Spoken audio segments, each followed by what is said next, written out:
بسم اللہ الرحمن الرحیم۔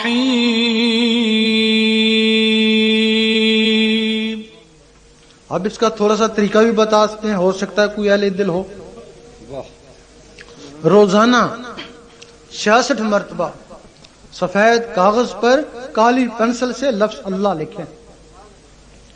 جس طرح 786 کو بسم اللہ سے نسبت ہے، اسی طرح 66 کو اسم اللہ سے نسبت ہے۔ آپ تھوڑے دن لکھیں گے، ایک دن ایسا آئے گا کہ جو آپ کاغذ پہ لکھتے تھے آنکھوں پہ تیرنا شروع ہو جائے گا۔ آنکھوں میں کشش ہے، اس کو کھینچ لیں گی۔ جب آنکھوں پہ تیرنا شروع ہو جائے پھر لکھنا بند کر دیں۔ آنکھوں سے پھر اس کو دل کے اوپر اتارنے کی کوشش کریں، دل میں آنکھوں سے زیادہ کشش ہے۔ پھر اللہ نے چاہا جو کاغذ پہ لکھا نظر آتا تھا دل پہ لکھا نظر آئے گا۔ اس وقت دل کی دھڑکن تیز ہو جائے گی، ٹک ٹک ٹک، اس ٹک ٹک کے ساتھ اللہ اللہ ملائے۔ بار بار ایسا کریں، رب نے چاہا دل کی دھڑکنیں اللہ اللہ میں تبدیل ہو جائیں گی۔ رات کو سونے لگیں، انگلی کو قلم خیال کر کے دل کے اوپر اللہ لکھتے لکھتے سو جائیں، اسی میں نیند آ جائے۔ آدھی رات کے وقت ہر آدمی کے پاس فرشتے آتے ہیں اور کرامن کاتبین سے پوچھتے ہیں بتاؤ اس کا آخری عمل کیا تھا جب یہ سونے لگا تھا، صبح پتہ نہیں اس کی جان ہے یا نہیں۔ وہ کہتے ہیں یہ عشاء کی نماز پڑھ کے سویا تھا، دعا دیتے ہیں اللہ تعالیٰ اس کو خوش رکھے، اور یہ دروشی پڑھ کے سویا تھا، اللہ تعالیٰ اس کو بھی خوش رکھے، اور یہ ایک مسکین کو کھانا کھلا کے سویا تھا، اللہ تعالیٰ اس کو بھی خوش رکھے، اور یہ اللہ پڑھتے پڑھتے اسی کی مستی میں سو گیا تھا۔ وہ کہتے ہیں خاموش، آہستہ بات کرو، شاید اس کی یاد میں آنکھ لگ گئی ہو سکتا ہے ساری رات تمہاری اللہ تعالیٰ عبادت میں شامل کر دے، کیونکہ سوتے وقت جو نیت ہوتی ہے خواب میں بھی وہی کچھ ہوتا ہے۔ وہ اللہ پڑھتے پڑھتے سو گئے اور خواب میں بھی اللہ کرتے رہے۔ سبحان اللہ، نعرہ تکبیر، نعرہ رسالت۔ صبح اٹھیں، کام کاج کے لیے جا رہے ہیں، آفس میں جا رہے ہیں، ذکر خفی کرتے رہیں۔ ذکر خفی اور ہے، ذکر قلبی اور ہے۔ جب تک دل کی دھڑکنوں سے نہیں ملتا وہ ذکر خفی کہلاتا ہے، جب دھڑکنوں سے ملے گا پھر وہ ذکر قلبی کہلائے گا۔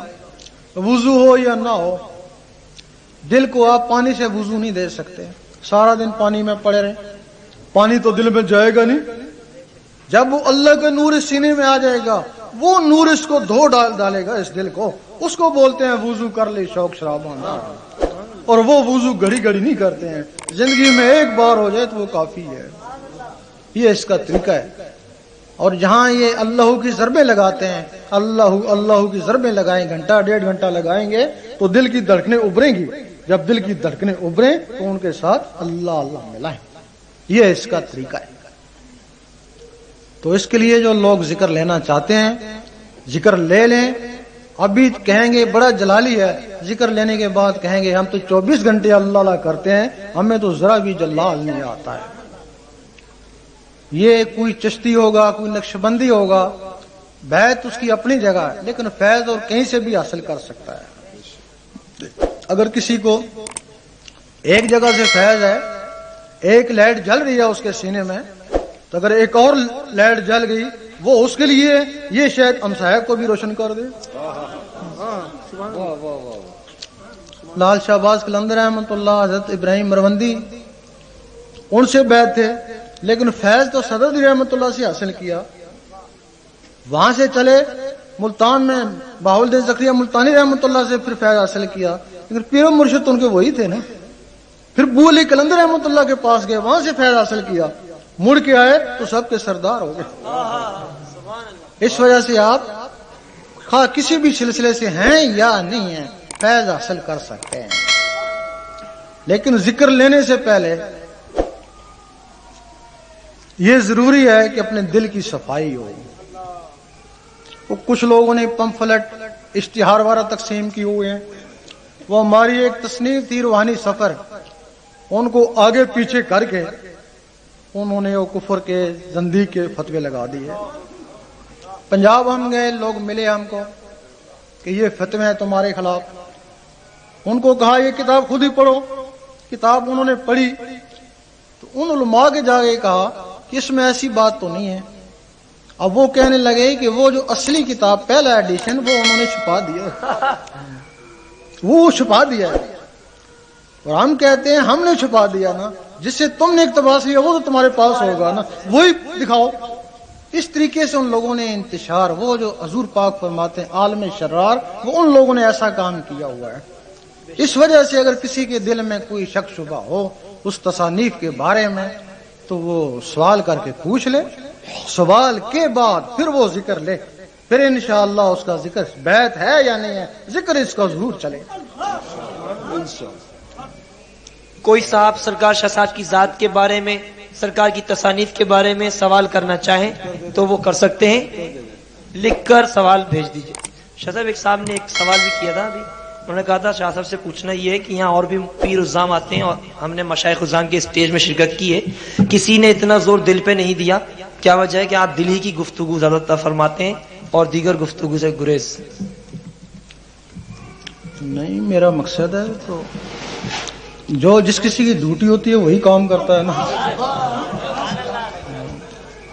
کسی کو زبان کے اوپر لگا دیا، کسی کو دل کے اوپر لگا دیا، کسی کو زبان اور دل دونوں پہ لگا دیا، تو ہم اگر دل کی بات کرتے ہیں تو یہ کوئی غلط بات تو نہیں ہے، بلکہ حضور پاک تو فرماتے ہیں تمہارے اندر ایک لوتھڑا ہے، اگر اس کی اصلاح ہو جائے تو سارے جسم کی اصلاح ہو جاتی ہے، اگر وہ بیکار ہے تمہارے سارے عمل ہی بیکار ہیں۔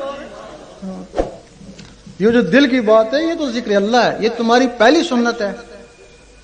جب مسلمان ہوتے تھے، مسلمان ہو گئے، نمازیں تو تھی نہیں، کیا کرتے تھے؟ نمازیں تو 9-10 سال کے بعد اتری، شب معراج بعد میں ہوا، وہ پہلے مسلمان کیا کرتے تھے؟ ہر وقت ذکر اللہ ہی کرتے، ہر وقت ذکر اللہ ہی کرتے، ذکر اللہ سے ان کے سینے منور ہو گئے۔ جب سینے منور ہو گئے تو پھر 9 سال بعد نمازیں اتری، پھر وہ نمازیں حلقوں میں نہیں اٹکی، وہ سیدھی سینوں میں گئی۔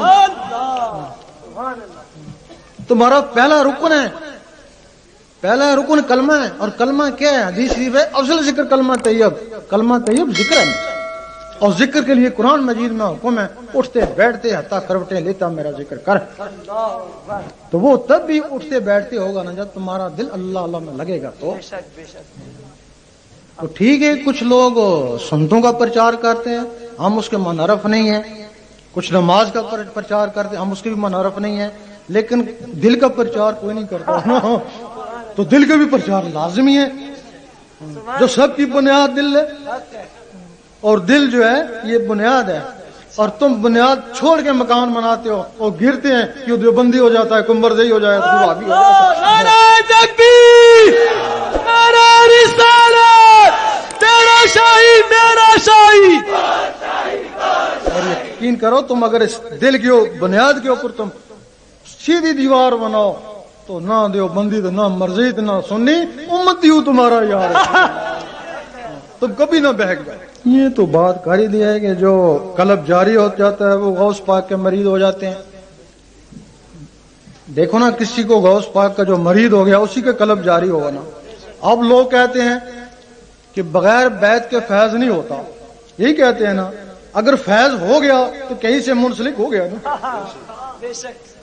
اگر کسی کا قلب چل پڑا تو پھر کہیں سے بیعت ہو گیا، تو پھر چلو ظاہری بیعت نہیں تو پھر غوث پاک کی اس کو بیعت ہو ہی جاتی ہے۔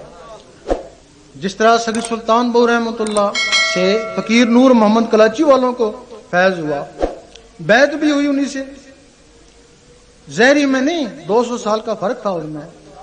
فقیر نور محمد نے کہا کہ اب مجھے ضرورت نہیں ہے میں کہیں جا کے بیعت ہو جاؤں، تو جن کو غوث پاک مرید کر لیں ان کو کیا ضرورت ہے کہیں جا کے بیعت ہوں۔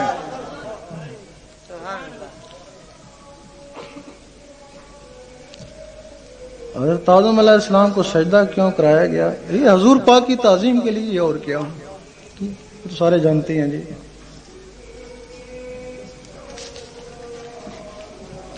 جناب گوشہ صاحب، ہم نے سنا ہے کہ آپ کے کوئی پیر صاحب نہیں ہیں، کیا یہ صحیح ہے؟ بھائی بات تو یہ ہے کہ اگر فیض نہ ہوتا تو پھر واقعی یہ صحیح ہوتا، لیکن اگر یہ فیض ہے تو کہیں سے نسبت ہے۔ اگر قلب کا فیض ہے تو تم کر کے دکھاؤ ذرا، اگر یہ فیض ہے تو یہ حضور پاک کی مرضی کے بغیر نہیں ہو سکتا ہے، تو پھر یہ حضور پاک سے ہی بیعت ہے۔